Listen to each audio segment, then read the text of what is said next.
À la fin des années 30, l'Allemagne vit ses dernières heures de paix. Dans les pharmacies, une petite pilule blanche fait son apparition, promettant de chasser la fatigue et le vague à l'âme. Elle semble inoffensive, disponible sans ordonnance. Son nom, Pervitin. Sa substance active, la méthamphétamine. Le succès est immédiat. Étudiants, ouvriers, femmes au foyer, tout le monde cherche cette énergie nouvelle, cette confiance en soi vendue en tablette. Le Pervitin devient un produit de consommation courante, un remède miracle pour tenir le rythme d'une société en pleine tension. Mais bientôt, cette pilule allait trouver une toute autre vocation. Les hauts gradés de l'armée nazie observent ses effets avec un intérêt grandissant. Ils voient des hommes capables de travailler sans dormir, de se concentrer pendant des heures, d'ignorer la peur. Les premiers tests sur les soldats sont spectaculaires. Sous Pervitin, les troupes marchent des jours entiers, sans faim et sans repos. Le doute et l'épuisement disparaissent. L'homme devenait une machine. Et cette machine, il comptait bien l'envoyer au combat. En 1939, le haut commandement de la Wehrmacht passe à l'échelle supérieure.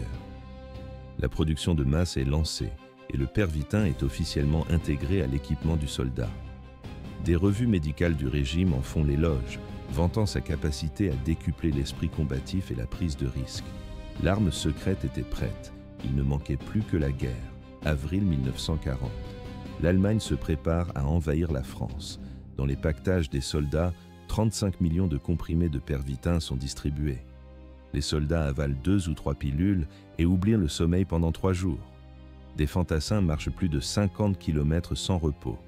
Des conducteurs de chars pilotent toute la nuit avec une concentration sans faille. L'armée allemande semblait invincible.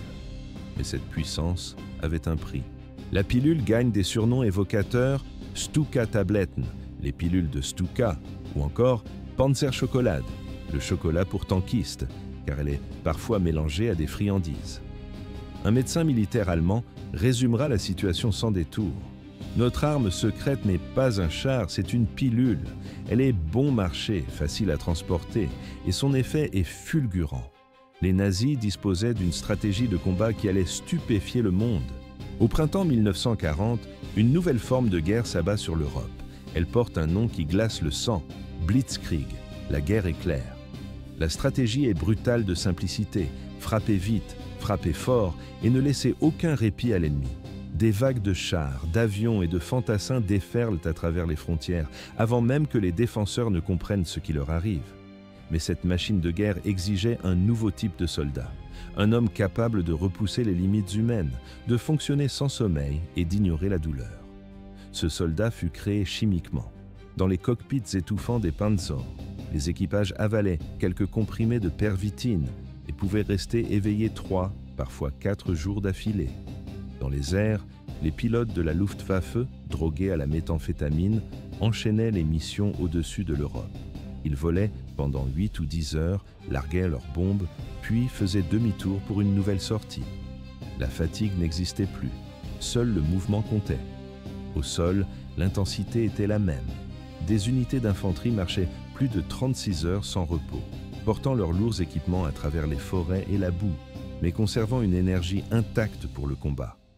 Certains couvraient plus de 80 km en 2 jours à peine. Cette endurance inhumaine allait bientôt changer le cours de la guerre.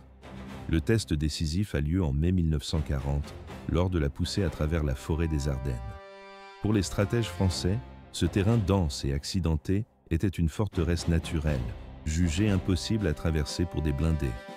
Ils ne s'attendaient pas à ce que l'impossible se produise. Poussés par la drogue, les forces allemandes fracassent les lignes à travers la forêt en un temps record, prenant les troupes britanniques et françaises par surprise. La plupart de ces soldats n'avaient pas dormi depuis des jours. Le commandement leur distribuait 2 cachets de Pervitin par jour et davantage si le combat l'exigeait. Après l'euphorie, venait le silence. Et dans ce silence, l'enfer. Une fois l'effet du Pervitin dissipé, la chute était brutale. Le corps et l'esprit s'effondraient. Les soldats étaient pris de vertige. Leur vision se brouillait. La paranoïa s'installait, transformant chaque ombre en menace. Certains s'écroulaient en plein combat, incapables de bouger. D'autres, perdus dans la confusion, devenaient agressifs envers leurs propres camarades. Leur corps n'obéissait plus. Les hallucinations devenaient courantes. Des hommes hurlaient, convaincus d'être encerclés par des ennemis invisibles. Des escouades entières devaient être retirées du front, paralysées par une descente collective. Dès la fin de 1940, des médecins militaires sonnèrent l'alarme. Ils rapportèrent des cas de psychose, de dépendance sévère et de crise de nerfs extrêmes. Mais pour l'état-major, la performance à court terme primait sur tout le reste. La machine de guerre ne pouvait pas s'arrêter. La méthamphétamine ne rendait pas seulement les soldats plus rapides, elle semblait les rendre plus inhumains. Nulle part ailleurs ce phénomène n'était plus visible qu'au sein de la SS. La Schutzstaffel n'était pas une unité militaire ordinaire. C'était l'instrument de la terreur nazie, responsable des escadrons de la mort et des camps de concentration comme Auschwitz, Treblinka et Majdanek. Et au sein de cette organisation, la drogue était omniprésente. De nombreuses preuves indiquent que beaucoup de membres de la SS étaient dépendants non seulement à la méthamphétamine, mais aussi à la morphine et à d'autres opiacés. Ce mélange créait un cocktail mortel. La méthamphétamine les rendait alertes et agressifs, tandis que les opiacés les anesthésiaient, effaçant toute émotion. C'était peut-être la combinaison parfaite pour exécuter l'inimaginable sans jamais flancher. Certains médecins nazis voyaient même une utilité à cette déshumanisation chimique. D'autres s'en moquaient, obsédés par les résultats. Dans les camps, les prisonniers devenaient des cobayes. À Auschwitz, Dachau ou Sachsenhausen, des médecins injectaient de la méthamphétamine à des déportés pour tester les limites du corps humain. On les forçait à rester éveillés jusqu'à ce que leur cœur lâche. D'autres étaient affamés sous drogue pour voir si elle pouvait retarder la mort. Leur agonie était une simple donnée scientifique. Les gardes SS eux-mêmes sombraient dans leur propre dépendance. Ils perdaient tout contact avec la réalité. Des témoins rapportent des scènes de folie pure, des gardes hurlant après des ombres, persuadés que les prisonniers complotaient contre eux. À Majdanek, un officier aurait abattu plusieurs détenus parce qu'il croyait entendre leur voix dans sa tête. Il ne disait rien. C'était la drogue qui parlait. Un autre officier, pris de tremblements incontrôlables, est soudainement entré dans une rage folle, battant un prisonnier à mort à main nue. Il écumait, totalement dissocié. En 1943, l'abus de drogue au sein de la SS était devenu si flagrant que le haut commandement nazi a commencé à s'inquiéter. Des rapports internes décrivaient des officiers instables, imprévisibles, parfois complètement fous. Ils n'obéissaient plus simplement aux ordres. Ils se livraient à des actes de violence chaotiques et personnels. Le commandement a bien tenté de freiner la distribution de Pervitin, mais il était trop tard. Les esprits étaient déjà brisés. L'idéologie seule ne suffit peut-être pas à expliquer une telle cruauté. La drogue n'a pas créé la haine, mais elle a sans doute fait sauter la dernière barrière entre l'obéissance et la sauvagerie totale. Elle a fourni l'énergie, l'endurance et la rage nécessaires pour commettre des atrocités qu'aucun être humain ordinaire ne pourrait soutenir aussi longtemps, avec une telle brutalité. Et au sommet de cette pyramide de haine et de produits chimiques, se tenait un homme. Dans l'ombre du pouvoir, une autre guerre se jouait, silencieuse et chimique. Une guerre menée à l'intérieur même du corps d'Adolf Hitler. L'homme qui orchestrait cette bataille intime était son médecin personnel, Theodor Morell. Dans le cercle rapproché du Führer, beaucoup le méprisaient, le voyaient comme un charlatan dangereux. Mais Hitler, lui accordait une confiance aveugle. Une migraine, une crampe d'estomac, un simple coup de fatigue, et la seringue de Morell était prête. Entre 1941 et 1945, le docteur lui administre plus de 80 substances différentes. Des vitamines, bien sûr, mais surtout des cocktails puissants conçus pour altérer la perception et l'énergie. Le plus stupéfiant est la présence régulière de méthamphétamine dans ses veines, injectée à forte dose, parfois plusieurs fois par jour. À cela s'ajoutèrent des opiacés comme le Codal, un cousin de l'oxycodone, de la cocaïne en traitement pour sa gorge et des barbituriques pour tenter de trouver le sommeil. Chaque injection le persuadait d'être plus fort. Chaque injection le détruisait un peu plus. Dès 1944, les effets deviennent visibles à l'œil nu. Sur les films de l'époque, on le voit dissimuler sa main gauche, prise de tremblements incontrôlables derrière son dos. Sa posture est voûtée, son visage tendu, presque figé. Ce sont les signes d'un corps qui lutte contre une intoxication chronique, ou peut-être déjà contre le manque. Mais la dégradation n'est pas que physique.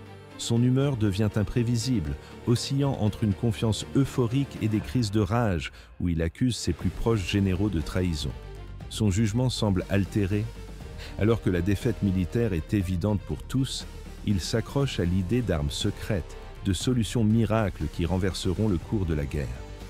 De nombreux historiens estiment aujourd'hui que cette pensée magique, déconnectée de la réalité, était directement nourrie par les drogues. Ces ordres ignoraient la réalité du terrain. L'homme qui dirigeait l'Allemagne n'écoutait plus personne. Au début de l'année 1945, Hitler se terre dans son bunker, sous les rues de Berlin. Sa santé s'est totalement effondrée. Ses dents se déchaussent, sa peau est pâle et moite, les tremblements sont constants. Pourtant, le rituel ne s'arrête pas. Chaque jour, Morel continue ses injections, parfois plusieurs fois par jour. Le Führer est probablement devenu complètement dépendant. Isolé du monde extérieur qui s'écroule au-dessus de sa tête, il est rongé par la paranoïa. Il ne participe même plus aux réunions militaires, enfermé avec une poignée de courtisans et son médecin. Il passe ses dernières semaines à donner des ordres insensés, déplaçant des armées qui n'existent plus. Quand Adolf Hitler se donne la mort le 30 avril 1945, il n'est plus que l'ombre de lui-même, un homme physiquement et mentalement anéanti. Dans les dernières années de la guerre, l'Allemagne nazie est à l'agonie. La formidable machine de guerre qui semblait autrefois invincible est maintenant brisée. Les villes ne sont plus que des squelettes de béton fumant.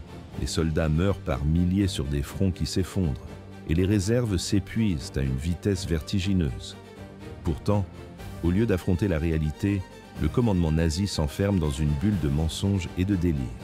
Fin 1944, la défaite est évidente. Les Alliés avancent depuis l'ouest, l'armée rouge déferle à l'est et Berlin subit des bombardements presque chaque nuit. Mais dans le bunker souterrain de la chancellerie, les dirigeants continuent de simuler la victoire. Une illusion entretenue par un puissant allié chimique. Joseph Goebbels, le ministre de la propagande, ne trouve le sommeil qu'à l'aide de somnifères. Il sait que ses 6 enfants sont condamnés, tout comme lui. Il passe ses dernières journées à glorifier Hitler, tout en préparant secrètement le meurtre de sa propre famille.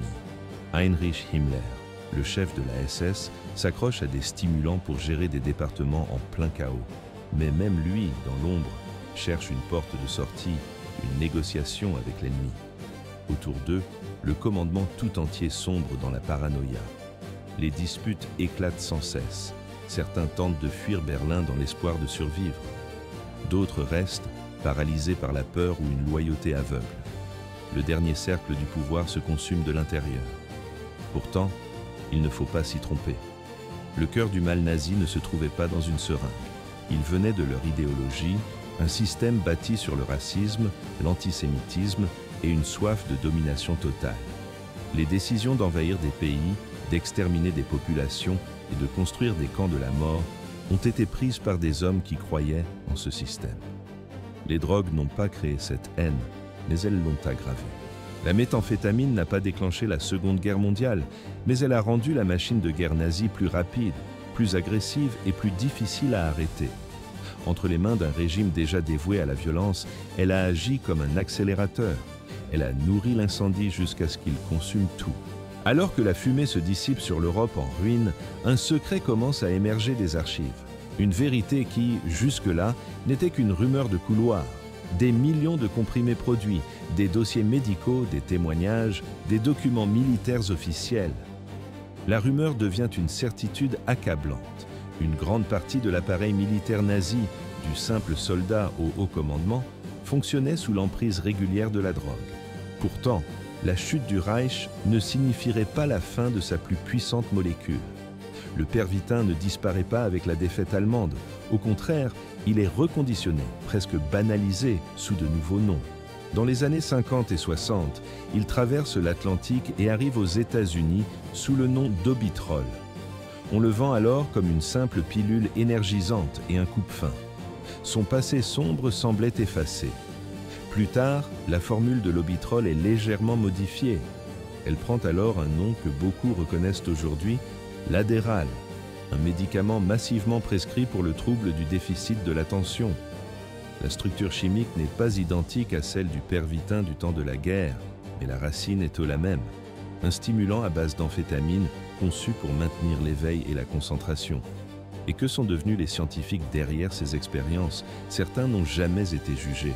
Au contraire, durant la guerre froide, ils ont été discrètement recrutés par les États-Unis et l'Union soviétique via des programmes comme l'opération Paperclip. Médecins et chercheurs nazis ont ainsi mis leurs compétences au service de l'aérospatiale, de l'armement et même de la recherche médicale militaire. Leur connaissance des drogues allait servir de nouvelles ambitions. Une drogue en soi n'est ni bonne ni mauvaise. C'est l'intention derrière son usage qui lui donne un sens. Dans l'Allemagne nazie, la substance n'était pas un remède. C'était un outil pour rendre les hommes plus efficaces dans l'art de tuer. Elle a permis d'exécuter un programme de violence et de génocide, plus vite et sans pause. Quand une idéologie extrême se combine à une chimie qui abolit la peur, la douleur et l'empathie, le résultat dépasse l'horreur.